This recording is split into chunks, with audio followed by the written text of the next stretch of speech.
Halo, perkenalkan nama saya Apresia Putri dari Prodi Sarjana Terapan Keperawatan dan Nurse tingkat 1B. Baik, di sini saya akan menjelaskan tentang kardiovaskular. Apakah itu kardiovaskular? Sistem kardiovaskuler terdiri dari struktur-struktur sebagai berikut. Yang pertama, jantung yang berfungsi untuk memompa darah. Yang kedua, pembuluh darah yang berfungsi untuk mengalirkan darah menuju ke jaringan dan sebaliknya. Yang ketiga, cairan darah yang berfungsi mengangkut O2 dan CO2, zat-zat makanan dan sebagainya ke jaringan dan sebaliknya. Nah, selanjutnya kita memahami fisiologi jantung. Jantung terletak dalam mediastinum di rongga dada.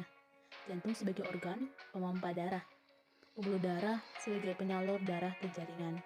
Nah, pada gambar ini terdapat gambar atau panah-panah yang menunjukkan superior vena cava, right atrium, inferior vena cava, chordae tendineae, right ventricle, papilli muscle, left ventricle, thickening myocardium, left atrium, pulmonary artery, dan heart valve.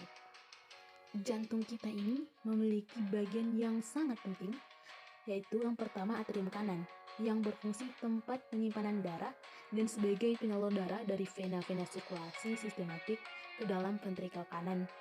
Yang kedua atrium kiri, yaitu menerima darah yang sudah dioksigenisasi dari paru-paru.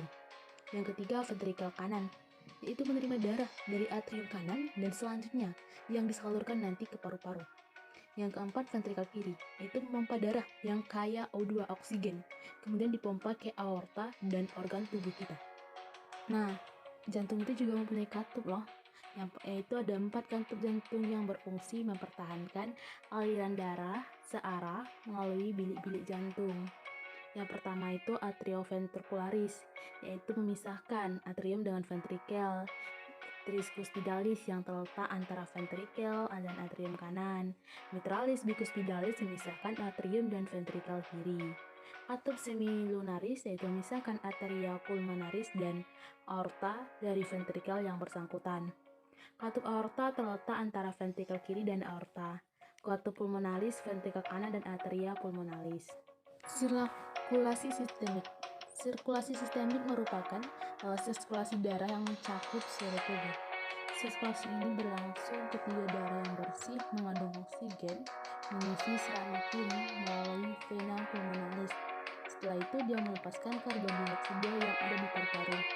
Sirkulasi sistemik ini dimulai dari arteria menuju arteriola, kapiler, venula, dan vena. Sirkulasi ini dibagi menjadi dua, yaitu kecil dan besar. Sirkulasi kecil dimulai dari darah yang menyerap O2 atau oksigen menuju jantung serambi kiri, menuju bilik kanan, dan paru-paru akan melepaskan CO2 dan menyerapkan O2.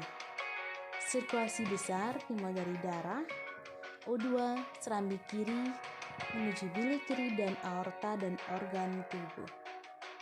Gangguan yang terjadi pada kardiovaskular salah satunya yaitu atherosclerosis, yaitu penimbunan lipid atau endapan kalsium ke glikogen sehingga mempersempit lumen pembuluh darah. Faktor risiko yang tidak dapat diubah seperti usia, jenis kelamin, ras, dan riwayat keluarga. Namun, faktor risiko yang dapat diubah yaitu hiperlipidemia, merokok, hemostensin yaitu produk antara metionin dan asistein, yang keempat obesitas, yang kelima diabetes, yang keenam gaya hidup kurang gerak, dan yang ketujuh stres psikososial.